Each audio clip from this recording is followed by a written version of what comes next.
muhabbat bilan oila qurish kerak. Yaxshi ko'rib, sevib, u degani parklarda yurish degani emas. Ya'ni bir-biriga muhabbat, bir-birini yo'qotib qo'yishdan qo'rqish kerak. Masalan, erkak kishi ko'chada yurganda uyga borib ayolni sog'inib turish kerak. Ana shu oila. Ota-onalar ham zo'rlab qizini uzatmaslik kerak. Bu zo'ravonlik qat'iyan man qilinadi shariatimizda. Sen shuni olasan, bo'ldi, shunga uylanasan demaslik kerak. Muhabbat asosida. Faqat muhabbat bo'lganda husniga bo'lmaslik kerak. U husn o'tib ketadigan narsa.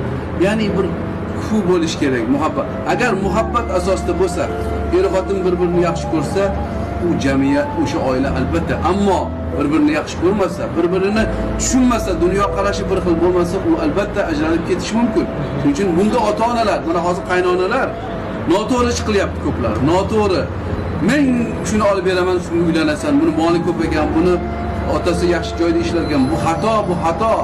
Yaxshi ko'rsin u, gaplashganda rohat qilsin o'g'li yoki qizi o'sha sevib yaxshi ko'rib turmushga chiqsin. Lekin axloqsizlik asosida emas. Ota-onani ham rozi qilish kerak. Ota-ona ham ma'rifatli bo'lish kerak. Bolalarning baxtini o'ylash kerak. Muhabbat bo'lish kerak.